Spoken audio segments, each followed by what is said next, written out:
On May 25th, 2019, All Elite Wrestling officially kicked off in grand style with their first pay-per-view, Double or Nothing. I was one of the thousands in attendance on that night, and after watching it, I, along with many other viewers, had a sense of hope and optimism that felt long gone in wrestling. Finally, there was something for wrestling fans who were tired of the status quo and the same old stuff. AEW is going to usher in a revolution. Well, here we are almost 1 year to the day after Double or Nothing. 1 year after AEW's mission to change the world began. In the company's brief history, a lot has happened.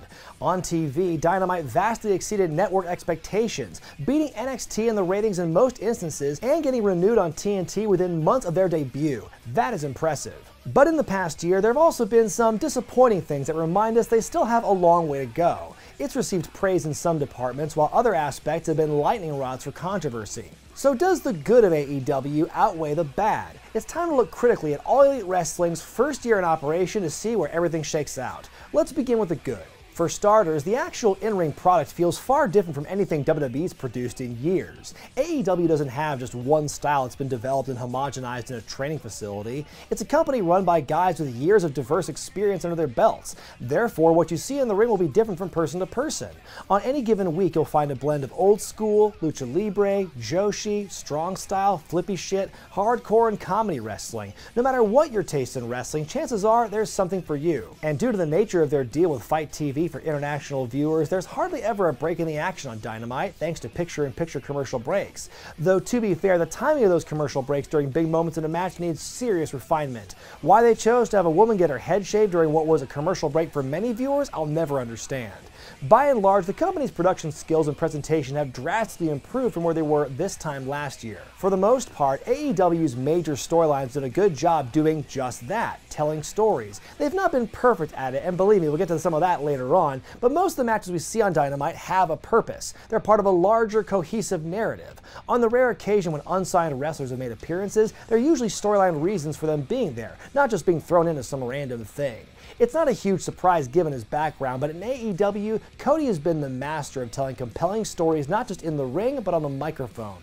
Since Double or Nothing, he's been great at talking people into arenas and around their screens. Every pay-per-view match Cody's been in has felt like the most emotionally important on the card. But it's not just Cody who's been banging out killer promos, as the roster is stacked with natural talkers, and it shows. From Cody to MJF to Chris Jericho to SCU to Jon Moxley, the promo game in AEW has been one of its strongest points, one that some would say is because of the fact that no one in the company is scripted. Speaking of pay-per-views, there's another great advantage for the company. Because they're not running pay-per-views every single month, they're allowed to give storylines more time to breathe, more time for interviews and segments to really help build anticipation for those matches. Because of that pacing and storytelling, the moments have been bigger, the promos have hit harder, the matches have been more memorable. By spacing out conflicts and not having to always work toward the next big show in 3 or 4 weeks, AEW's brand of creative has been able to set itself apart in many ways. And remember a minute ago when I talked about comedy being one of the styles on display? Well, for me personally, that's been one of my favorite parts about AEW this past year. Despite what some misguided people on Twitter may think, I've never said that all wrestling should be comedy wrestling,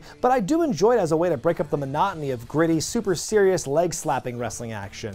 Between Orange Cassidy consistently getting one of the biggest reactions every week on Dynamite, Chris Jericho being able to flip between being an evil heel and a hilarious one with the greatest of ease, the subtle smarminess of drunk Hangman Page, and Colt Cabana being his awesome self, AEW has shown there's a place for humor in wrestling, and they've managed to incorporate it with a general level of grace in front of audiences who usually get the joke. One of my favorite little things about AEW is the way they utilize the heroes of the past. Now in WWE, a legend might come in there and mop the floor with a younger talent, or show up one time to pop a rating. But AEW's biggest historical names are used to help build up the current stars. Tully Blanchard, Diamond Dallas Page, Arn Anderson, and Jake Roberts are some great examples of that off the top of my head. But without a doubt, the biggest in-ring positive for AEW this year has been their emphasis on tag team wrestling. After years of American fans being conditioned to believe that tag teams aren't worth investing in, All Elite's tag scene has blown fans away. What we're seeing from teams like the Lucha Brothers, Private Party, Jurassic Express, Santana and Ortiz, and the Best Friends every week has usually been the high point of every Dynamite. The epic encounter between the Young Bucks and the team of Omega and Page at Revolution back in February is easily one of the best tag team matches of the last 20 years. If nothing else, AEW has made tag team wrestling matter again. Okay, that's enough gushing for one video. As much fun as it's been to talk about the nice things, we have to take the good with the bad. To do this, let's look at how AEW was described in a press release from July of last year. Quote, focused on fast-paced, high-impact competitions, AEW offers fans more athleticism along with real sports analytics. Wrestlers are also given freedom to explore their characters and highlight their athletic abilities. Introducing statistics to wrestling for the first time ever, AEW will raise the stakes for its matches and deepen fan engagement by tracking each competitor's wins and losses as wrestlers pursue championships. End quote. Let's examine those points. Well, for the most part, the matches we see in AEW are fast-paced and high-impact with lots of athleticism, so they nailed that goal. Also, it does appear the talent have a lot more creative freedom there than they would in WWE. But what exactly did they mean when they talked about real sports analytics and statistics? Unless you count the number of people who drool over Jake Hager's MMA prowess, I'm not really seeing it. For all the talk early on about being more sports-centric and less sports entertainment, at the moment, AEW doesn't appear to be speaking in a language that's all that different from WWE. Since the ranking system was first introduced in AEW, there's been a fair amount of criticism. We've seen many instances when people get title shots even if they aren't ranked number 1, even if they have a losing record no less. Meanwhile, some people with big win streaks don't get a whiff of title contention. Besides the straight wins and losses, it's never been made fully clear as to why some are ranked higher than others, besides maybe strength of schedule. There seem to be far more angles that are driven by the story and less by the win-loss record. Now, if that's how you want to guide your booking, that's totally fine, but don't tell us that wins and losses truly matter when recent evidence shows that's not always true. Now, I'm not going to lie and say that every storyline and every gimmick in AEW has been phenomenal. If I've said it once, I've said it 100 times. In booking, nobody bats 1,000. For instance, the Dark Order were met with confusion and derision early on, and even though they found a groove and finally revealed their exalted leader, there are plenty of fans who aren't buying what they're selling. Speaking of dark and creepy gimmicks, boy, the Nightmare Collective was brutal, and that's about all the energy I had to devote to them.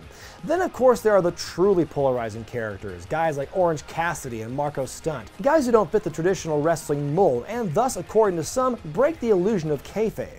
Now, even though I personally enjoy that kind of variety in my wrestling, there are others who disagree. There's a vocal portion of wrestling fans out there who are hoping for less of what they might call outlaw mud show stuff in AEW, and for those fans, their needs have not been met. Though AEW has done a fairly good job with storytelling, the way in which they tell those stories can be a little fragmented. To get the full picture of AEW and its players, you need to watch Dynamite and Dark, and Being the Elite, and the Road to series they use for the bigger shows. Bonus points if you watch Sammy Guevara's vlog. In today's fast-paced, short attention span society with so much to do and watch, that amount of homework might be too much for the average fan to devote time to.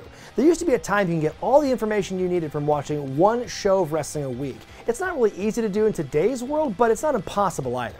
When word of AEW first bubbled up to the surface, there was a lot of hope about what kind of talent they would showcase. Because it pledged to be different than WWE, there was the perception that fans would see plenty of new stars on display. And while that's been proven to an extent, the company still relies heavily on former Vince McMahon guys. At the time I'm writing this script, the top 3 ranked singles stars, as well as the world champion, made their names in WWE, a sight that may be all too familiar with those who follow WCW or Impact Wrestling over the years. Now, on the one hand, I understand why new companies implement this practice. If you want as many eyeballs on you as soon as possible, why wouldn't you want to sign the best unsigned talent available, the ones who could get over in WWE? Don't you want proven commodities? I mean, it's just smart business. Longtime vets like Chris Jericho and Dustin Rhodes have both been able to reinvent themselves in AEW, so they've been able to stay relatively fresh in their new environment. But as the company keeps its focus on guys like Jericho, Matt Hardy, Jake Hager, and Jon Moxley, AEW's begun to develop a similar cast-off reputation. They've done a great job building guys like Darby Allin, Jungle Boy, MJF, and Sammy Guevara, but it doesn't amount to a hill of beans if they're unable to claim big wins against the upper talent on a consistent basis.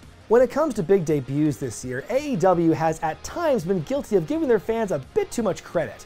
From the Dark Order to the Butcher and the Blade to Dr. Luther, what were meant to be surprising debuts were met with silence from crowds, mostly because the wrestlers in question would only be known to the most die-hard of fans with a strong knowledge of the independent or Japanese scenes. So far, the most successful debuts have come after at least a week or two of build, so unless the next surprise is someone that we all know, that seems to be the winning formula. And going back to WWE for a moment, there's another big problem with AEW, taking too many shots at the larger company. From Cody smashing a big throne with a sledgehammer in Las Vegas, to the exalted one Brody Lee exhibiting traits not unlike Vince McMahon, AEW's taken several opportunities to throw shade at the same company so many of their current stars came from.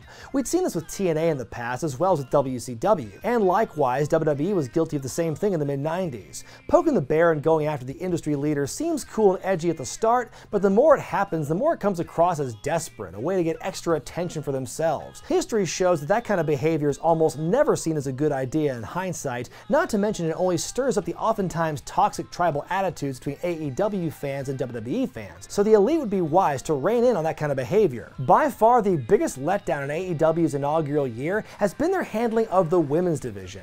At a time when women's wrestling is more popular in America now than ever before, and with a booking staff with their fingers on the pulse of what's hot in the independent scene, you'd think AEW would hit a home run, but that's not been the case. Though there are many talented women on AEW's roster, they've not been given the time to shine like their counterparts in WWE.